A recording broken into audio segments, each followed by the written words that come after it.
നമസ്കാരം. BBC വാർത്തകൾ ആരംഭിക്കുന്നു. ആദ്യം പ്രധാന വാർത്തകൾ. ഇടതുമുന്നണിയുടെ നേതൃത്വത്തിൽ നടക്കുന്ന വികസന മുന്നേറ്റ യാത്രയ്ക്ക് ജനവഞ്ചന യാത്ര എന്ന പേരാണ് ചേരുകയെന്ന് advocate Dean Kuriakose MP.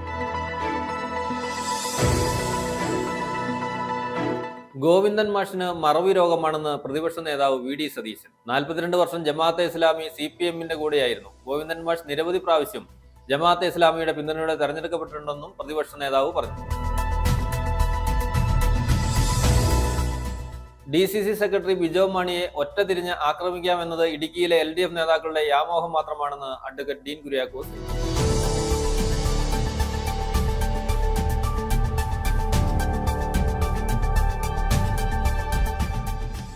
S രാജേന്ദ്രന്റെ BJP പ്രവേശനത്തിൽ CPM-ന് യാതൊരുവിധ ആശങ്കകളുമില്ലെന്ന് CPM ജില്ലാ സെക്രട്ടറി CV വർഗീസ്.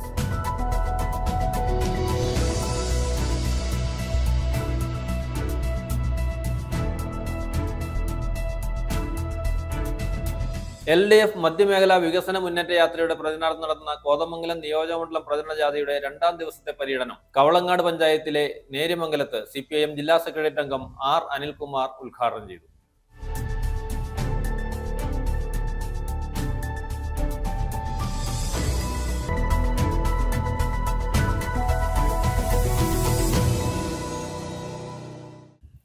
വാർത്തകൾ വിശദമായി. ഇടതുമുന്നണിയുടെ നേതൃത്വത്തിൽ നടക്കുന്ന വികസന മുന്നേറ്റ യാത്രയ്ക്ക് ജനവഞ്ചന യാത്ര എന്ന പേരാണ് ചേരുകയെന്ന് അഡ്വക്കേറ്റ് ഡീൻ കുര്യാക്കോസ് എം.പി. കഴിഞ്ഞ 10 വർഷത്തെ ഭരണത്തിനിടെ കർഷകരെയും തൊഴിലാളികളെയും സാധാരണക്കാരെയും ദുരിതത്തിലാഴ്ത്തുകയാണ് LDF സർക്കാർ ചെയ്തത്. ഇതിലുള്ള ജനങ്ങളുടെ പ്രതികരണമാണ് കഴിഞ്ഞ തദ്ദേശ സ്വയംഭരണ തെരഞ്ഞെടുപ്പ് ഫലം. ഭൂവിഷയത്തിലും പട്ടയ പ്രശ്നത്തിലും ഇടുക്കിയിലെ 10,000-കണക്കിന് ജനങ്ങളെയും കർഷകരെയും ബുദ്ധിമുട്ടിലാക്കുകയാണ് LDF സർക്കാർ ചെയ്തത്. ഇടുക്കിയിലെ ദേശീയപാതയുടെ നിർമ്മാണം മുടങ്ങിക്കിടക്കാൻ കാരണം LDF സർക്കാരിന്റെ തെറ്റായ നയങ്ങളാണ്. തോട്ടം മേഖലയുടെ പ്രവർത്തനങ്ങൾ സ്തംഭനാവസ്ഥയിലാണ്. 18,000 കോടി അനുവദിച്ചുവെന്ന് പറഞ്ഞ ഇടുക്കി പാക്കേജ് വെറും പ്രഹസനമായി മാറിക്കഴിഞ്ഞതായും ഡീൻ കുര്യാക്കോസ് തൊടുപുഴയിൽ മാധ്യമങ്ങളോട് പറഞ്ഞു. ഇടതുപക്ഷ ജനാധിപത്യ മുന്നണിയുടെ നേതാക്കന്മാരോട് ആ യാത്രയുടെ പേര് ഉടനെ തന്നെ മാറ്റി ജനവഞ്ചന യാത്ര എന്നാക്കണമെന്ന് അഭ്യർത്ഥിക്കുകയാണ്. എന്തിൻ്റെ പേരിലാണ് ഇടുക്കി ജില്ലയിൽ ഇത്തരത്തിലുള്ള ഒരു യാത്ര നടത്താൻ ഇവർക്ക് ധൈര്യം വന്നിട്ടുള്ളത് എന്നുള്ളത് അറിഞ്ഞാൽ കൊള്ളാം. ഒന്നാമതായി നമ്മൾ ഏറ്റവും കൂടുതൽ ചർച്ച ചെയ്തിട്ടുള്ള പട്ടയ വസ്തുവിൽ നിർമ്മാണ പ്രവൃത്തികൾ നടന്നിട്ടുള്ളത്, അതിൽ വ്യവസ്ഥാ ലംഘനം നടന്നിട്ടുണ്ട് എങ്കിൽ അതിൽ ക്രമവൽക്കരണം വേണമെന്ന് ഈ ഗവൺമെൻറ് അനാവശ്യമായി അടിച്ചേൽപ്പിക്കലുണ്ടായി. അതിനുശേഷം ഉണ്ടായിട്ടുള്ള നിർമ്മിതികൾ ക്രമവൽക്കരിക്കാൻ ഫീസ് ഈടാക്കണം എന്നുള്ള ഒരു നിലപാട് വന്നു. ക്രമവൽക്കരണത്തിന് ഫീസ് ഈടാക്കാൻ പാടില്ല എന്നുള്ളതാണ് UDF-ന്റെ നിലപാട്. LDF-ന്റെ നിലപാട് ക്രമവൽക്കരണത്തിന് ഫീസ് ഈടാക്കണം എന്നുള്ളത്. ക്രമവൽക്കരണത്തിന് ഫീസ് ഈടാക്കിക്കൊണ്ടുള്ള നടപടിക്രമങ്ങൾ ഇപ്പോൾ ആരംഭിച്ചിട്ടുണ്ട്. അപ്പോൾ അങ്ങനെ ഈ നാട്ടിലെ ജനങ്ങളോട് വഞ്ചന നടത്തിയിട്ടുള്ള ഈ ഗവൺമെന്റിന് എന്ത് അവകാശമാണുള്ളത് ഇത്തരത്തിലുള്ള ഒരു വികസന മുന്നേറ്റ യാത്ര നടത്താൻ? എത്രയോ കാലങ്ങളായി പട്ടയ നടപടികൾ മുടങ്ങിക്കിടക്കുകയാണ്. അതിപ്പോഴും അങ്ങനെ തന്നെ കിടക്കുകയാണ്. അതിന് കാരണം ബഹുമാനപ്പെട്ട ഹൈക്കോടതിയിലും സുപ്രീം കോടതിയിലും നിലനിൽക്കുന്ന 2 കേസുകളാണ്. 64 റൂൾ അനുസരിച്ചുള്ള പട്ടയ നടപടികൾ ഹൈക്കോടതിയുടെ പേരിൽ മരവിപ്പിക്കപ്പെട്ടിരിക്കുന്നു. 93 റൂൾ അനുസരിച്ചുള്ള പട്ടയ നടപടികൾ CHR കേസുമായി ബന്ധപ്പെട്ട് സുപ്രീം കോടതിയിൽ നിന്നും ബാൻ വന്നിരിക്കുകയാണ്. അപ്പോൾ ഈ 2 കേസുകളും അതിനെ അധികരിച്ചുകൊണ്ട് പട്ടയ നടപടികൾ പുനഃസ്ഥാപിക്കാൻ ഇവർക്ക് കഴിഞ്ഞിട്ടില്ല. അപ്പം ഇങ്ങനെ നാനാവിധത്തിലുള്ള പ്രശ്നങ്ങളും പ്രതിസന്ധികളും. മറുവശത്ത് പീരിമേട്ടിൽ തോട്ടം മേഖല പൂർണ്ണമായി സ്തംഭനാവസ്ഥയിലാണ്. തോട്ടങ്ങൾ തുറന്ന് പ്രവർത്തിക്കാൻ വേണ്ടി നിലപാട് സ്വീകരിക്കുമെന്ന് പറഞ്ഞ ഗവൺമെൻറ്റാണ്. എത്രയോ വർഷങ്ങളായി അതിനുവേണ്ടി പ്രത്യേക പാക്കേജും പ്രഖ്യാപിച്ചു. ഒരു പൈസ ചിലവാക്കിയിട്ടില്ല. തോട്ടം തൊഴിലാളികൾ പട്ടിണിയിൽ കിടക്കുന്ന ഒരു സ്ഥിതിയാണ്. ഇടുക്കി പാക്കേജ് എന്ന് പറയുന്ന ഒരു പ്രഖ്യാപനം 18,000 കോടി രൂപ പറഞ്ഞ് മോഹിപ്പിച്ചു. കഴിഞ്ഞ നിയമസഭാ തെരഞ്ഞെടുപ്പിന് തൊട്ടു മുമ്പായിരുന്നു മുഖ്യമന്ത്രി കട്ടപ്പനയിൽ വന്ന് അവസാനത്തെ 12,000 കോടി രൂപ വരെ പ്രഖ്യാപിച്ചു പോയത്. അതുവരെ 6,000 കോടി ഉണ്ടായിരുന്നു. അങ്ങനെ 18,000 കോടി രൂപയുടെ പ്രഖ്യാപനം. എത്ര പൈസ ചെലവഴിച്ചു? എത്ര പൈസ ഇപ്പോൾ കഴിഞ്ഞ ബഡ്ജറ്റിലുണ്ട്? 5 കോടി രൂപ വർദ്ധിപ്പിച്ചു എന്ന് പറഞ്ഞ് റോഷി അഗസ്റ്റിൻ പബ്ലിസിറ്റി ചെയ്യുക. 80 കോടി രൂപ ഈ വർഷം അനുവദിച്ചു. ഇങ്ങനെ പ്രഖ്യാപനങ്ങൾ ഒരുപാട് കേട്ട് മടുത്ത ഇടുക്കി ജനത സത്യത്തിൽ ഇടതുപക്ഷ ജനാധിപത്യ മുന്നണി എന്ന് പറയുമ്പോൾ തന്നെ തല മരവിച്ചു പോകുന്ന സ്ഥിതിയിൽ എത്തി നിൽക്കുകയാണ്. അതിൻ്റെ റിസൾട്ടാണ് കഴിഞ്ഞ പഞ്ചായത്ത് തെരഞ്ഞെടുപ്പിൽ ഉണ്ടായത്. എന്ത് ധൈര്യമാണ് ഈ നാട്ടിലെ കർഷകർക്ക് മുമ്പാകെ ഇത്തരത്തിലുള്ള ഒരു യാത്രയുമായി ഇറങ്ങി പുറപ്പെടാൻ ഇടതുപക്ഷ നേതാക്കന്മാർക്ക് ഉണ്ടായിട്ടുള്ളത് എന്നറിഞ്ഞാൽ കൊള്ളാം. അതുകൊണ്ട് ജനവഞ്ചനാ യാത്ര എന്നാണ് ഇടതുപക്ഷത്തിൻ്റെ യാത്രയ്ക്ക് ഉചിതമായ പേര് എന്ന് പറയാൻ ഞാൻ ആഗ്രഹിക്കുകയാണ്.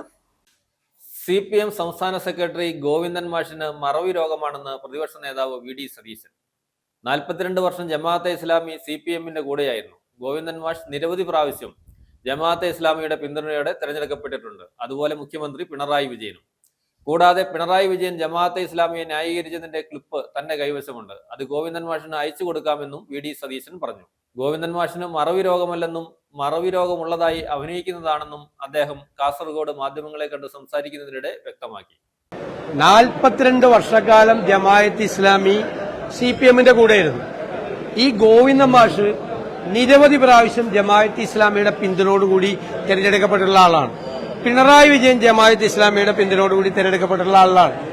പരസ്യമായി ഞാൻ ഗോവിന്ദൻ മാഷിന് ഇന്ന് തന്നെ അദ്ദേഹത്തിന് പിണറായി വിജയൻ ജമാഅത്ത് ഇസ്ലാമിയെ ന്യായീകരിച്ചുകൊണ്ട് പ്രസംഗിച്ചതിന്റെ ക്ലിപ്പ് അയച്ചു കൊടുക്കാം. ദേശാഭിമാനിയുടെ എഡിറ്റോറിയൽ പേജ് അയച്ചു കൊടുക്കാം. മറവി രോഗം വന്നാൽ നമുക്ക് ഒന്നും ചെയ്യാൻ പറ്റില്ല.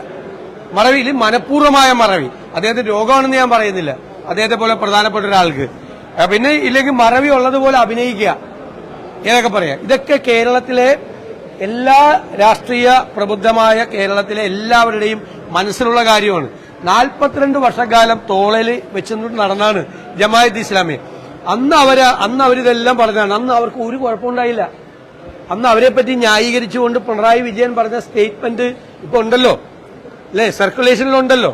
ദേശാഭിമാനി എഡിറ്റോറിയൽ എഴുതിയത് സർക്കുലേഷനിലുണ്ടല്ലോ. ഈ നേതാക്കളെല്ലാം പരസ്യമായി വേദി പങ്കിട്ടതുണ്ടല്ലോ. അവരുടെ പരസ്പരം സന്ദർശിച്ചതിന്റെ കാര്യങ്ങളെല്ലാം ഉണ്ടല്ലോ. അതെങ്ങനെ പെട്ടെന്ന് മറക്കുന്നത്? ഞങ്ങൾക്ക് അവർ പുറത്തു നിന്നൊരു പിന്തുണ പ്രഖ്യാപിച്ചപ്പോ അതെങ്ങനെ പെട്ടെന്ന് അവർ വർഗീയവാദികളാവുന്നത്? അതേവരെ 42 കൊല്ലക്കാലം മതേതരവാദികളായിരുന്നു അവർ, ഇപ്പൊ വർഗീയവാദികൾ.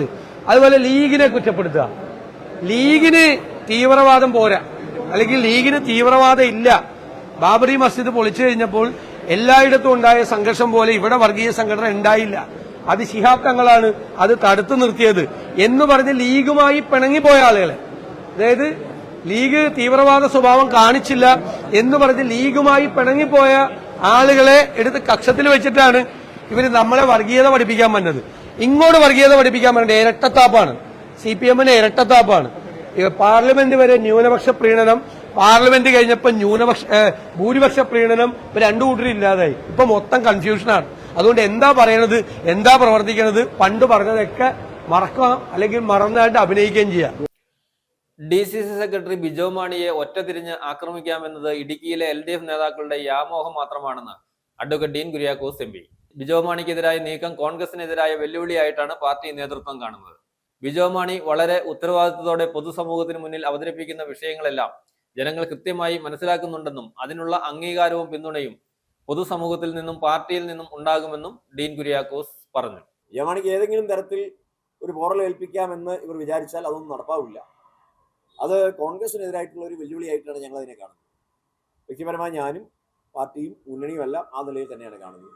തീർച്ചയായിട്ടും അദ്ദേഹത്തെ സംരക്ഷിക്കും. അത് അവർക്ക് അങ്ങനെ നിന്നും പറയാമല്ലോ. ഇപ്പോൾ ഉത്തരം മുട്ടുമ്പോൾ കൊഞ്ഞനം കുത്തുന്ന ആളുകളാണ് മാർക്സിസ്റ്റുകാർ എന്നുള്ളത് നമ്മൾ പല കൂടി കണ്ടതാണ്. ജനങ്ങളിതെല്ലാം മനസ്സിലാക്കുന്നുമുണ്ട്. ജനങ്ങൾ ഇതൊക്കെ തെറ്റും ശരിയും തിരിച്ചറിഞ്ഞിട്ട് തന്നെയാണ് പഞ്ചായത്ത് തിരഞ്ഞെടുപ്പിൽ വോട്ട് ചെയ്തിട്ട്. എത്ര പഞ്ചായത്ത് ജയിച്ചു വരും? കാർഷിക മേഖലയിൽ എത്ര പഞ്ചായത്തുകൾക്ക് ഇവർക്ക്, അല്ലെങ്കിൽ എത്ര സ്ഥലത്ത് അവർക്ക് മുന്നേറ്റം ഉണ്ടാക്കാൻ സാധിച്ചു? ജില്ലാ പഞ്ചായത്ത്, ബ്ലോക്ക് പഞ്ചായത്ത്, ഗ്രാമപഞ്ചായത്തുകൾ, ഇടതുപക്ഷത്തിന്റെ പരമ്പരാഗതമായ കോട്ടപത്രങ്ങൾ പോലും ഇടിച്ചു തകർക്കപ്പെട്ട ഒരു തെരഞ്ഞെടുപ്പാണ് കഴിഞ്ഞു പോയത്. അതുകൊണ്ട് ജനങ്ങൾ ഇതെല്ലാം മനസ്സിലാക്കുന്നുണ്ട്. അതിന്റെ പേരിലൊന്നും ബിജോ മാണിയും പേടിക്കത്തില്ല, കോൺഗ്രസും പേടിക്കത്തില്ല, ഐക്യ ജനാധിപത്യ മുന്നണിയും പേടിച്ച് പിന്മാറാൻ തയ്യാറല്ല. തീർച്ചയായിട്ടും അദ്ദേഹം എന്തെങ്കിലും പറഞ്ഞിട്ടുണ്ടെങ്കിൽ വസ്തുതാപരമായിട്ടാണ് ആ കാര്യങ്ങളെ ഞാൻ എൻഡോഴ്സ് ചെയ്യുകയും ചെയ്യുക. S. രാജേന്ദ്രന്റെ BJP പ്രവേശനത്തിൽ CPMന് യാതൊരുവിധ ആശങ്കകളുമില്ലെന്ന് CPM ജില്ലാ സെക്രട്ടറി CV വർഗീസ് അടിമാലിയിൽ പറഞ്ഞു. രാജേന്ദ്രൻ BJPയിലേക്ക് പോകാനുള്ള തയ്യാറെടുപ്പുകൾ നടത്തുന്നുവെന്ന വിവരം പാർട്ടി നേരത്തെ മനസ്സിലാക്കിയിട്ടുള്ളതാണ്. വർഗബോധമുള്ള ഒരു തൊഴിലാളിയും രാജേന്ദ്രനൊപ്പം പോകില്ലെന്നും CV വർഗീസ് പറഞ്ഞു.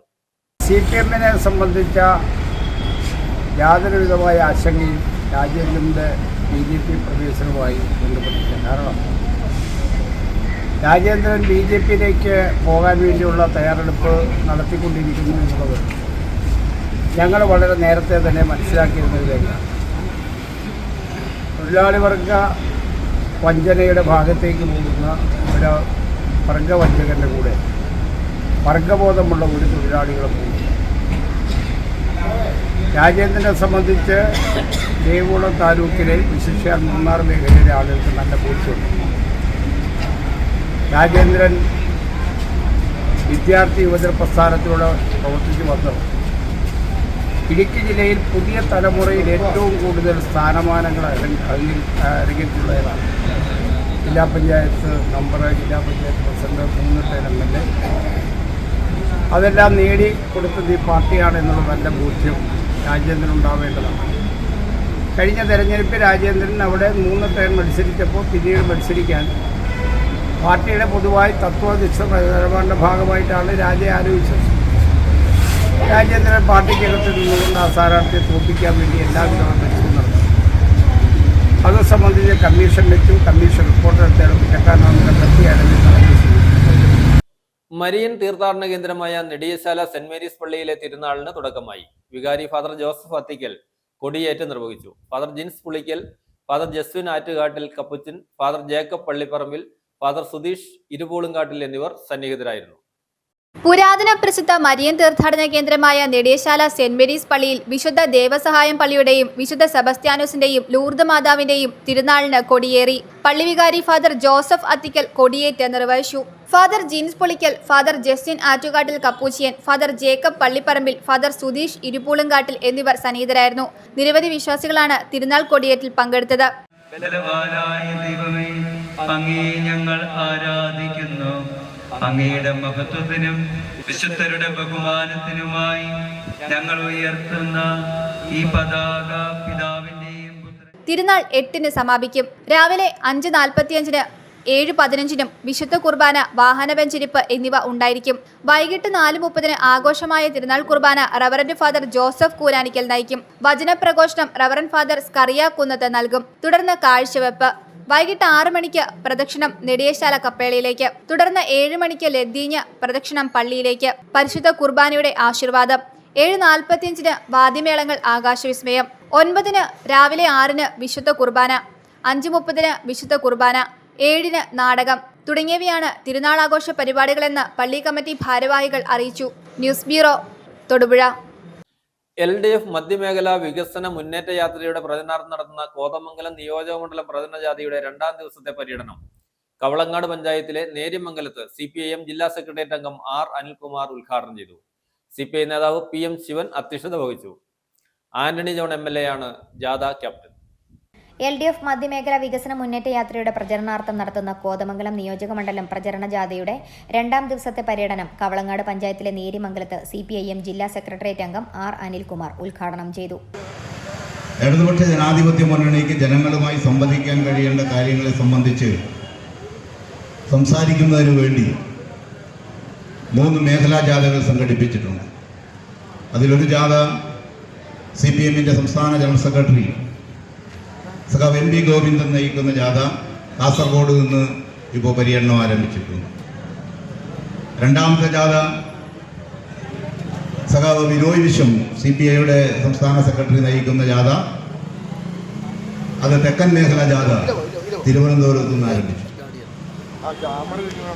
3ാമത് മധ്യമേഖലാ ജാഥ, അത് ഇന്ന് കേരള കോൺഗ്രസിൻ്റെ നേതാവ് ശ്രീ ജോസ് കെ മാണി നയിക്കുന്ന ജാഥ ഇന്ന് ആറന്മുളയിൽ ബഹുമാന്യനായ നമ്മുടെ മുഖ്യമന്ത്രി ഇപ്പോൾ അല്പസമയം മുമ്പ് ഉദ്ഘാടനം ചെയ്തു. CPI നേതാവ് PM ശിവൻ അധ്യക്ഷത വഹിച്ചു. ആന്റണി ജോൺ MLA ജാഥ ക്യാപ്റ്റനായും CPI മണ്ഡലം സെക്രട്ടറി PT ബെന്നി വൈസ് ക്യാപ്റ്റനായും കേരള കോൺഗ്രസ് നിയോജക മണ്ഡലം പ്രസിഡന്റ് NC ചെറിയാൻ മാനേജറുമായാണ് ജാഥ നടത്തുന്നത്. തലക്കോട്, ഊന്നുകൽ, നെല്ലിമറ്റം, കുറ്റംവേലി, അടിവാട് തുടങ്ങിയ സ്ഥലങ്ങളിലെ സ്വീകരണങ്ങൾക്ക് ശേഷം കോഴിപ്പള്ളിയിൽ സമാപിച്ചു. സമാപന സമ്മേളനം CITU സംസ്ഥാന സെക്രട്ടറി CK ഹരികൃഷ്ണൻ ഉദ്ഘാടനം ചെയ്തു. സംഘാടക സമിതി ചെയർമാൻ PV മോഹനൻ അധ്യക്ഷനായി. ജില്ലാ സെക്രട്ടേറിയറ്റ് അംഗങ്ങളായ R. Anilkumar, Shaji Muhammad, CPIM Kavalangad area secretary AA Anshad, KA Joy, Sunny Puthussery, Shaji Peechakkara, Sajan Ambatt, Baby Paulose, AR Ani എന്നിവർ സംസാരിച്ചു.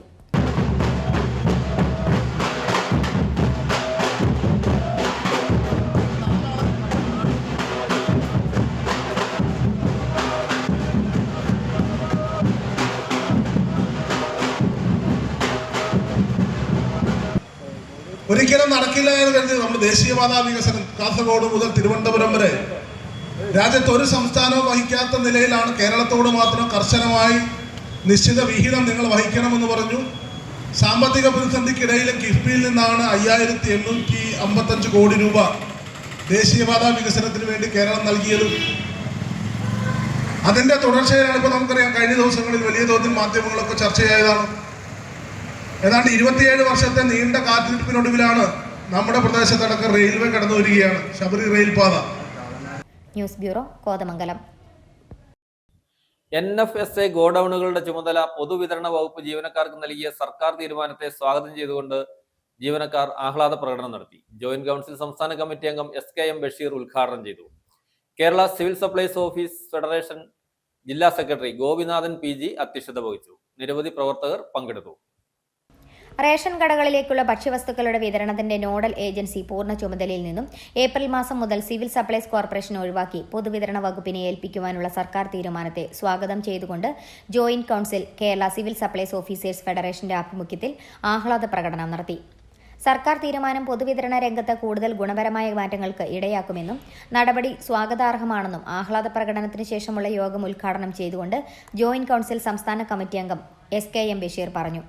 അപ്പോൾ ഈ കഴിഞ്ഞ കാലങ്ങളിലെല്ലാം ജോയിന്റ് കൗൺസിലും സിവിൽ സപ്ലൈസ് ഓഫീസേഴ്സ് ഫെഡറേഷൻ നടത്തി വന്നിട്ടുള്ള ആ പോരാട്ടങ്ങളുടെ ഒരു പരിണത ഫലം എന്ന നിലയ്ക്ക് നമുക്ക് NFSA ഗോഡൌണുകളിലേക്കുള്ള സപ്ലൈകോ ജീവനക്കാരുടെ നിയമനം പൂർണ്ണമായിട്ടും ഇല്ലാതാക്കിക്കൊണ്ട് ഇനി മുതൽ സപ്ലൈകോ നമ്മളുടെ NFSA ഗോഡൌണുകളിലേക്ക് അതിന്റെ പൂർണ്ണമായിട്ട് NFSAയുടെ ചുമതല സിവിൽ സപ്ലൈസ് ഡിപ്പാർട്ട്മെന്റ് ജീവനക്കാർക്ക് കൈമാറിക്കൊണ്ട് പുതിയ ഉത്തരവ് ഇറങ്ങിയിരിക്കുകയാണ്. നമ്മളുടെ ബഹുമാനപ്പെട്ട മന്ത്രി വലിയ ഇടപെടലാണ് അക്കാര്യത്തിൽ നടത്തിയിട്ടുള്ളത്. ഇന്നലെ നമ്മളുടെ പൊതുവിതരണ വകുപ്പിന്റെ സെക്രട്ടറി MG രാജമാണിക്യം ഇറക്കിയിട്ടുള്ള ഉത്തരവിന്റെ അടിസ്ഥാനത്തിൽ ഇനി മുതൽ NFSA ഗോഡൌണുകളിലേക്കുള്ള നിയമനങ്ങൾ പൂർണ്ണമായിട്ടും സിവിൽ സപ്ലൈസ് വകുപ്പിലെ ജീവനക്കാരിൽ നിന്നാകണം. അതിനു വേണ്ടിയിട്ട് പുതിയ തസ്തികകൾ സൃഷ്ടിക്കേണ്ടതുണ്ടെങ്കിൽ അതുമായി ബന്ധപ്പെട്ട് തുടർന്ന് എടുക്കേണ്ടുന്ന തീരുമാനങ്ങൾ ഉൾപ്പെടെയുള്ള കാര്യങ്ങൾ തീരുമാനിക്കുന്നതിനായിട്ട് സിവിൽ സപ്ലൈസിന്റെ കമ്മീഷണർ ചുമതലപ്പെടുത്തിക്കൊണ്ട് പുതിയ ഉത്തരവ് ഇറങ്ങിയിരിക്കുക. Kerala civil supplies office federation ജില്ലാ സെക്രട്ടറി ഗോപിനാഥൻ PG അധ്യക്ഷത വഹിച്ചു. ജോയിന്റ് കൗൺസിൽ ജില്ലാ secretary R Bijumon, Kerala civil supplies office federation സംസ്ഥാന കമ്മിറ്റി അംഗം PB രാജേഷ് എന്നിവർ സംസാരിച്ചു. Devi Krishna, Nishamol TH, Deepa Thomas, Baiju Joseph, Sumithamol CS, Asha Siji, DK Sajimon, NS Ibrahim, G Suneesh തുടങ്ങിയവർ പരിപാടിക്ക് നേതൃത്വം നൽകി. ഇടുക്കി ജില്ലാ സപ്ലൈ ഓഫീസിന് മുന്നിൽ നടത്തിയ ആഹ്ലാദ പ്രകടനത്തെ തുടർന്ന് ചേർന്ന യോഗം ജോയിന്റ് കൗൺസിൽ സംസ്ഥാന കൗൺസിൽ അംഗം സുഭാഷ് ചന്ദ്രബോസ് ഉദ്ഘാടനം ചെയ്തു. NK സജൻ, സന്ദീപ് വിജയൻ, ആഷിഖ്, അഷ്റഫ് തുടങ്ങിയവർ സംസാരിച്ചു. ദി ലോക്ക് സ്റ്റുഡിയോ ഫെബ്രുവരി 9 മുതലക്കോടത്ത് പ്രവർത്തനം ആരംഭിക്കും. ബോധി ആയുർവേദയ്ക്ക് സമീപം സിംപ്ലെക്സ് ഹോം സൊല്യൂഷൻസ് ആയ ദി ലോക്ക് സ്റ്റുഡിയോയുടെ ഉദ്ഘാടനം തിങ്കളാഴ്ച രാവിലെ 11:30 PJ ജോസഫ് MLA നിർവഹിക്കും. Architecture, hardware, electronic locks, modular kitchens, plywoods, laminates, mica, WPC, PVC ബോർഡുകൾ, multiwood, CCTV and security systems തുടങ്ങിയ സേവനങ്ങൾ ഇവിടെ ലഭ്യമാണെന്ന് മാനേജ്മെന്റ് അറിയിച്ചു.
ലോഗ് സ്റ്റുഡിയോ ഫെബ്രുവരി 9 മുതലക്കൊട്ട് പ്രവർത്തനം ആരംഭിക്കുന്നു. മുതലക്കൊട്ട് ബോധ്യ ആയുർവേദിക്സിന് സമീപം സിംപ്ലക്സ് ഹോം സൊല്യൂഷന്റെ ദി ലോഗ് സ്റ്റുഡിയോ രാവിലെ 11:30 ശ്രീ PJ ജോസഫ് MLA ഉദ്ഘാടനം ചെയ്യുന്നു. എല്ലാവരെയും ഈ മാന്യ വേദിയിലേക്ക് സ്വാഗതം ചെയ്യുന്നു.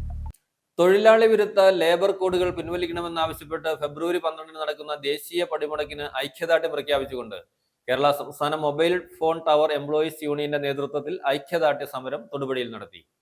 CITU സംസ്ഥാന വൈസ് പ്രസിഡന്റ് KP മേരി ഉദ്ഘാടനം നിർവഹിച്ചു. യൂണിയൻ ജില്ലാ പ്രസിഡന്റ് KV ജോയി അധ്യക്ഷത വഹിച്ചു. നേതാക്കളായ PG സുനീഷ്, PP ബിനീഷ് തുടങ്ങിയവർ പ്രസംഗിച്ചു. ജില്ലാ സെക്രട്ടറി AH അഫ്സൽ സ്വാഗതവും ജില്ലാ ട്രഷറർ ബിജു മാത്യു നന്ദിയും പറഞ്ഞു. തൊഴിലാളികൾ ഒറ്റക്കെട്ട് യൂണിയൻ രജിസ്റ്റർ ചെയ്യാതെ തന്നെ തൊഴിലാളികൾ സമരം ആരംഭിച്ചു.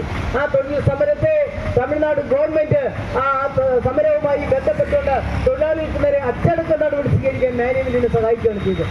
പക്ഷെ തൊഴിലാളികൾ പിന്നോട്ട് പോയില്ല. ഇന്ത്യയിലെ ഒട്ടുമിക്ക ട്രേഡ് യൂണിയനുകളും ആ സമരത്തിന് പിന്തുണ പ്രഖ്യാപിച്ചു.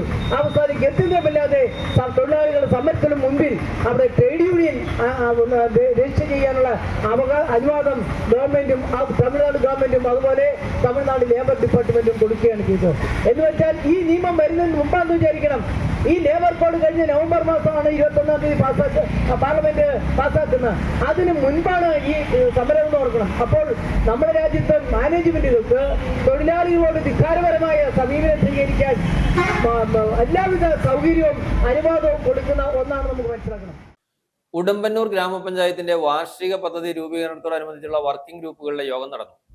ഗ്രാമപഞ്ചായത്ത് പ്രസിഡന്റ് ജിജി സുരേന്ദ്രൻ ഉദ്ഘാടനം നിർവഹിച്ചു. ഗ്രാമപഞ്ചായത്ത് വൈസ് പ്രസിഡന്റ് ഷെമീന നവാസ് അധ്യക്ഷത വഹിച്ചു. ജില്ലാ പഞ്ചായത്ത് മെമ്പർ മനോജ് കോക്കാട്ട് മുഖ്യ പ്രഭാഷണം നടത്തി. നിരവധി വ്യക്തികൾ സന്നിഹിതരായിരുന്നു. ഉടുമ്പന്നൂർ ഗ്രാമപഞ്ചായത്തിന്റെ 2026-27 വാർഷിക പദ്ധതി രൂപീകരണത്തോടനുബന്ധിച്ചുള്ള വർക്കിംഗ് ഗ്രൂപ്പുകളുടെ യോഗം ഗ്രാമപഞ്ചായത്ത് വൈസ് പ്രസിഡന്റ് ഷെമീന നവാസിന്റെ അധ്യക്ഷതയിൽ ഉടുമ്പന്നൂർ ഗ്രാമപഞ്ചായത്ത് ഹാളിൽ വെച്ച് ചേർന്നു. ഗ്രാമപഞ്ചായത്ത് പ്രസിഡന്റ് ജിജി സുരേന്ദ്രൻ ഉദ്ഘാടനം നിർവഹിച്ചു. പ്രോജക്റ്റിലേക്ക് നമ്മൾക്ക് കിട്ടിയിരിക്കുന്ന ഫണ്ട് എന്ന് പറയുന്നത് 9,11,00,000 രൂപയാണ്. അത് 14 വർക്കിംഗ് ഗ്രൂപ്പിലായിട്ട് വേണം നമുക്ക് വിഭജിച്ച് വേണം അതിന്റെ വിഭജനം നടത്തുവാന്. അതില് കുറെ ഭാഗങ്ങൾ എന്ന് പറയുന്നത് നമുക്ക് നിർബന്ധിത പ്രോജക്റ്റുകളാകാനുണ്ട്. ഈ 9,06,11,000 രൂപ മെയിൻ്റനൻസ് ഫണ്ടും വികസന ഫണ്ടും കൂടിയാണ് നമുക്കുള്ളത്. അത് ഈ 14 മേഖലകളിലായിട്ട് നിങ്ങളുടെ എല്ലാ നിർദ്ദേശങ്ങൾ അനുസരിച്ച് നമ്മുടെ പഞ്ചായത്തിന്റെ വികസനത്തിന് ഏറ്റവും നല്ല പ്രോജക്റ്റുകളും നിർദ്ദേശങ്ങളുമായിരിക്കും ഞങ്ങൾക്ക് വേണ്ടിയത്. ജില്ലാ പഞ്ചായത്ത് മെമ്പർ മനോജ് കോക്കാട്ട് മുഖ്യപ്രഭാഷണം നടത്തി. കാലങ്ങളായുള്ള ഈ ഭരണസമിതി ഈ ഗ്രാമപഞ്ചായത്തിൽ ഒരു തുടർക്കഥ പോലെ കുറെ കാര്യങ്ങൾ നമ്മൾ അസ്ഥിവാരമിട്ടിട്ടുണ്ട്.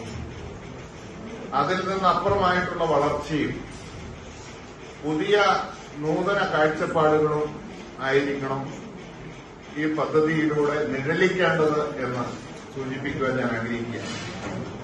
പരമ്പരാഗതമായിട്ടുള്ള കാര്യങ്ങൾ, മുട്ടക്കോഴി നൽകുക, കോഴിക്കൂട് നൽകുക, ലാപ്ടോപ്പ് നൽകുക, തയ്യൽ മെഷീൻ നൽകുക, അനുബന്ധമായ ഗുണഭോക്താക്കളെ തെരഞ്ഞെടുത്തുകൊണ്ട് കട്ടില് നൽകുക, ഇതൊന്നും വേണ്ട എന്നല്ല. അതിലപ്പുറമായിട്ടുള്ള ഒരു ചിന്താധാരയെ നമ്മളെല്ലാവരും രൂപപ്പെടുത്തണം എന്ന് സൂചിപ്പിക്കാൻ ഞാൻ ആഗ്രഹിക്കുകയാണ്. വികസനകാര്യ standing committee chairperson IC Denil സ്വാഗതം ആശംസിച്ച ഈ യോഗത്തിൽ ആസൂത്രണ സമിതി ഉപാധ്യക്ഷൻ മനോജ് തങ്കപ്പൻ, ബ്ലോക്ക് പഞ്ചായത്ത് അംഗങ്ങളായ മാത്യു കെ ജോൺ, നിഷ എൽദോസ്, പഞ്ചായത്ത് സ്ഥിരസമിതി അംഗങ്ങളായ ടോമി ജോസഫ്, അമ്പിളി സുനിൽ എന്നിവർ ആശംസകൾ അർപ്പിച്ചു.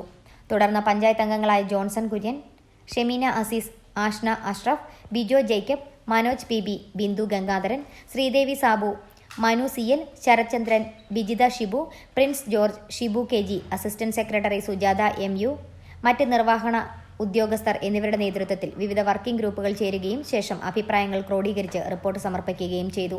പഞ്ചായത്ത് ക്ലർക്ക് നിയാസ് CK കൃതജ്ഞത അർപ്പിച്ചു. News bureau, Udumbannoor. കോടിക്കുളം ഗ്രാമപഞ്ചായത്തിന്റെ നേതൃത്വത്തിൽ ഭിന്നശേഷി കലോത്സവം നടത്തി. ഇടുക്കി ജില്ലാ പഞ്ചായത്ത് ആരോഗ്യ വിദ്യാഭ്യാസ standing committee chairperson Shiny Reji കലോത്സവത്തിന്റെ ഉദ്ഘാടനം നിർവഹിച്ചു. ഗ്രാമപഞ്ചായത്ത് പ്രസിഡന്റ് അനു ജിജോ അധ്യക്ഷത വഹിച്ചു. പൊതുയോഗത്തിന് ശേഷം വിവിധ മത്സരങ്ങളും നടന്നു. കോടിക്കുളം ഗ്രാമപഞ്ചായത്ത് ഭിന്നശേഷി കലോത്സവം ശലഭോത്സവം 2026 നെടുമറ്റം ഗവൺമെന്റ് UP സ്കൂൾ ഓഡിറ്റോറിയത്തിൽ സംഘടിപ്പിച്ചു. ജില്ലാ പഞ്ചായത്ത് ആരോഗ്യ വിദ്യാഭ്യാസ standing committee chairperson Shiny Reji കലോത്സവത്തിന്റെ ഉദ്ഘാടനം നിർവഹിച്ചു.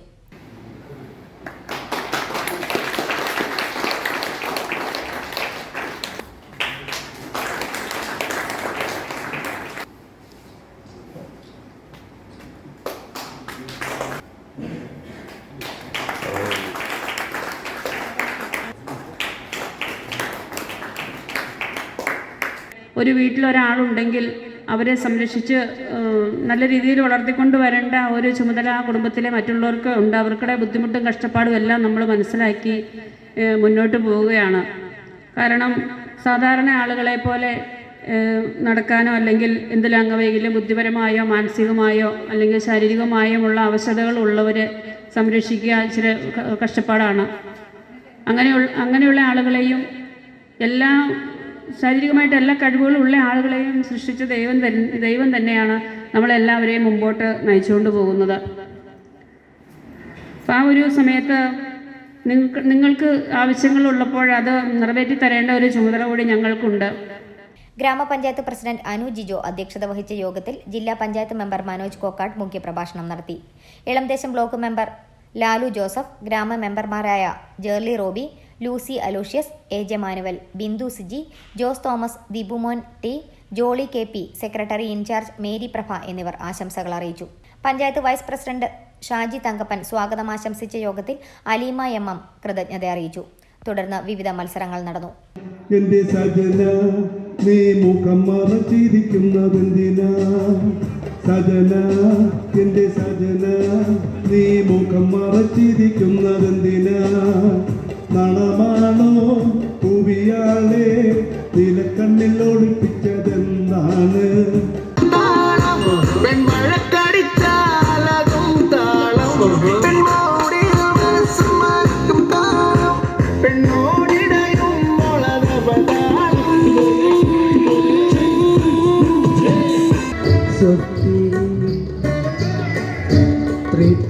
ദൈവമേ സുർത്തി പ്രതിജനഭിന്നമായി മർത്യരൂപങ്ങളിൽ പ്രതിഫലിച്ചിടും അരസമേതോ മാനമാർഗം വിവശനോനം കാത്തിരുന്ന അരസമേതോ മാനമായി ന്യൂസ് ബ്യൂറോ വണ്ണപ്പുറം. ലോക ക്യാൻസർ ദിനാചരണത്തിന്റെ ഭാഗമായി ഉടുമ്പന്നൂർ ഗ്രാമപഞ്ചായത്തിന്റെ നേതൃത്വത്തിൽ കാരുണ്യ ഷൈജീസ് ഫൗണ്ടേഷന്റെ സഹകരണത്തോടെ ക്യാൻസർ അവബോധ ക്ലാസും മെഡിക്കൽ ക്യാമ്പും സംഘടിപ്പിച്ചു. ഉടുമ്പന്നൂർ ഗ്രാമപഞ്ചായത്ത് പ്രസിഡന്റ് ജിജി സുരേന്ദ്രൻ ഉദ്ഘാടനം ചെയ്തു. തൊടുപുഴ ബേബി മെമ്മോറിയൽ ഹോസ്പിറ്റലിന്റെ നേതൃത്വത്തിലാണ് ക്യാമ്പ് നടന്നത്. ലോക ക്യാൻസർ ദിനാചരണത്തിന്റെ ഭാഗമായി ഉടുമ്പന്നൂർ ഗ്രാമപഞ്ചായത്തിന്റെ നേതൃത്വത്തിൽ കാരുണ്യ ഷൈജീസ് ഫൗണ്ടേഷന്റെ സഹകരണത്തോടെ ക്യാൻസർ അവബോധ ക്ലാസും സൗജന്യ മെഡിക്കൽ ക്യാമ്പും നടത്തി. ഉടുമ്പന്നൂർ ഗ്രാമപഞ്ചായത്ത് ഹാളിൽ നടന്ന പരിപാടിയിൽ 100ഓളം ആളുകൾ പങ്കെടുത്തു. പരിപാടിയുടെ ഉദ്ഘാടനം ഉടുമ്പന്നൂർ ഗ്രാമപഞ്ചായത്ത് പ്രസിഡന്റ് ജിജി സുരേന്ദ്രൻ നിർവഹിച്ചു. കണ്ടുപിടിച്ചു കഴിഞ്ഞാൽ നമുക്ക് ട്രീറ്റ്മെന്റ് നടത്തിയാൽ മാറുന്ന ഒരു അസുഖവുമാണ്. പക്ഷേ മനുഷ്യന്റെ മനസ്സിന്റെ പേടി അതൊന്ന് മാറ്റുവാനും അതിന്റെ ലക്ഷണങ്ങൾ എന്തൊക്കെയാണെന്ന് നമുക്കിവിടെ നമ്മുടെ പ്രിയപ്പെട്ട ഡോക്ടർമാർ അതിനെപ്പറ്റി വിശദമായി തന്നെ പറഞ്ഞു തരും. അതുകൂടാതെ തന്നെ നമ്മുടെ ഇതിന്റെ ട്രസ്റ്റി അംഗങ്ങളായ ശ്രീ ഷിനു, അതുപോലെ ഷിനുവിന്റെ വൈഫ് റിനു ഇവിടെ എത്തിച്ചേർന്നിട്ടുണ്ട്. ഇവരുടെ ഈ ട്രസ്റ്റിൽ നിന്നും ഒരുപാട് സഹായങ്ങൾ ഈ ക്യാൻസർ പേഷ്യൻസിനും അതുപോലെ സാമ്പത്തികമായി ഈ അസുഖം വന്ന് ബുദ്ധിമുട്ടുന്നവരും ഇവർ കുറേ കാര്യങ്ങൾ ചെയ്തു തരുന്നുണ്ട്. അതിനെപ്പറ്റിയൊക്കെ ശ്രീ ഷിനു വിശദീകരിച്ച് നമ്മൾക്ക് പറഞ്ഞു തരും. പഞ്ചായത്തിലെ വിവിധ ഭരണസമിതി അംഗങ്ങളും ജനപ്രതിനിധികളും ചടങ്ങിൽ പങ്കെടുത്തു. ക്യാമ്പിന്റെ ഭാഗമായി ബേബി മെമ്മോറിയൽ ഹോസ്പിറ്റലിലെ വിദഗ്ധ ഡോക്ടർ നീന ജോൺ ക്ലാസ് നയിച്ചു. ക്യാൻസർ രോഗത്തെക്കുറിച്ചുള്ള ക്ലാസ് ആണ് നടത്തിയത്. പ്രധാനമായിട്ടും നമ്മൾ ക്യാൻസർ പ്രതിരോധത്തെ പറ്റിയാണ് പറയുന്നത്. ഏതൊക്കെ ക്യാൻസറുകളെ പറ്റി കേട്ടിട്ടുണ്ട്? ബ്രസ്റ്റ് ക്യാൻസർ, പിന്നെ സെർവൈക്കൽ ക്യാൻസർ. അപ്പൊ സ്ത്രീകളിലെ ഏറ്റവും കോമൺ ആയിട്ട് 2 ക്യാൻസറുകളാണ് പറഞ്ഞിരിക്കുന്നത്. ഒന്ന് ബ്രസ്റ്റ്, 2 സെർവിക്സ്. പിന്നെ ഏതാ കോമൺ ആയിട്ടുള്ളത് സ്ത്രീകൾക്ക്? ബ്ലഡ് കുറച്ചും കൂടെ താഴെയാണ്. പിന്നെ വരുന്നത് വായിലും ചുണ്ടിലും വരുന്ന ക്യാൻസർ. പൊതുവെ ഇപ്പൊ കുറഞ്ഞു വരികയാണ്. എന്തുകൊണ്ടാ? വായിലും ചുണ്ടിലും വരുന്ന ക്യാൻസർ ഒക്കെ കുറഞ്ഞുകൊണ്ടിരിക്കുക. മുറുക്ക്, പുകയില അതിൻ്റെയൊക്കെ ഉപയോഗം കുറഞ്ഞിരിക്കുന്നുണ്ട്. പ്രത്യേകിച്ച് ഇടുക്കിയുടെയൊക്കെ അങ്ങ് ട്രൈബൽ ഏരിയയിലൊക്കെ ഇപ്പോഴും ഏറ്റവും കോമൺ ആയിട്ട് വരുന്ന ക്യാൻസറാണ് ഈ ബ്രസ്റ്റും വായിൽ വരുന്ന ക്യാൻസർ. പിന്നെ പുരുഷന്മാരിലെ ക്യാൻസറുകളാണെങ്കിൽ ഏതാ ഏറ്റവും കൂടുതൽ? ലങ്സും അതുപോലെ തന്നെ ഈ വായിലും ചുണ്ടിലും വരുന്ന ക്യാൻസർ രണ്ടും 1ാം സ്ഥാനത്താണ്. പിന്നെ വരുന്നത് ഏതാ? പ്രോസ്റ്റേറ്റ് ഗ്രന്ഥിയിൽ വരുന്ന ക്യാൻസർ, പിന്നെ വൻകുടലിൽ വരുന്ന ക്യാൻസർ, പ്രത്യേകിച്ചും ചെറുപ്പക്കാർക്ക് കൂടുതലായിട്ട് ഇപ്പോൾ വൻകുടലിലും ആമാശയത്തിലും എല്ലാം വരുന്ന ക്യാൻസറുകൾ കൂടുതലായിട്ട് വരുന്നുണ്ട്. തുടർന്ന് നടന്ന medical camp BMH medical team നയിച്ചു. കാരുണ്യ ഷാജീസ് ഫൗണ്ടേഷനെ കുറിച്ചും അതിന്റെ ദർശനം, ദൗത്യം, സാമൂഹ്യ പ്രവർത്തനങ്ങൾ എന്നിവയെക്കുറിച്ചും ഷീനു സംസാരിച്ചു. News bureau, Udumbannoor. പ്രധാന വാർത്തകൾ ഒരിക്കൽ കൂടി. ഇടതുമുന്നണിയുടെ നേതൃത്വത്തിൽ നടക്കുന്ന വികസന മുന്നേറ്റ യാത്രയ്ക്ക് ജനവഞ്ചന യാത്ര എന്ന പേരാണ് ചേരുകയെന്ന് advocate Dean Kuriakose MP. Govindan മാഷിന് മറവി രോഗമാണെന്ന് പ്രതിപക്ഷ നേതാവ് VD സതീശൻ. 42 വർഷം ജമാഅത്തെ ഇസ്ലാമി CPM-ന്റെ കൂടെയായിരുന്നു. ഗോവിന്ദൻ മാഷ് നിരവധി പ്രാവശ്യം ജമാഅത്തെ ഇസ്ലാമിയുടെ പിന്തുണയോടെ തെരഞ്ഞെടുക്കപ്പെട്ടിട്ടുണ്ടെന്നും പ്രതിപക്ഷ നേതാവ് പറഞ്ഞു. DCC സെക്രട്ടറി ബിജോ മാണിയെ ഒറ്റ തിരിഞ്ഞ് ആക്രമിക്കാമെന്നത് ഇടുക്കിയിലെ LDF നേതാക്കളുടെ വ്യാമോഹം മാത്രമാണെന്ന് അഡ്വക്കേറ്റ് ഡീൻ കുര്യാക്കോസ്.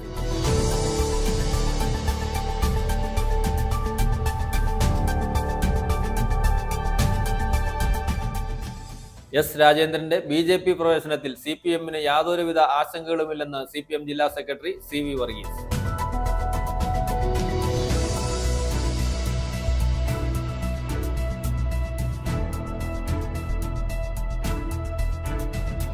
LDF മധ്യമേഖലാ വികസന മുന്നേറ്റ യാത്രയുടെ പ്രതിനിധാനം നടത്തുന്ന കോതമംഗലം നിയോജകമണ്ഡലം പ്രചരണ ജാഥയുടെ 2ാം ദിവസത്തെ പര്യടനം കവളങ്ങാട് പഞ്ചായത്തിലെ നേര്യമംഗലത്ത് CPIM ജില്ലാ സെക്രട്ടേറിയറ്റ് അംഗം R അനിൽകുമാർ ഉദ്ഘാടനം ചെയ്തു.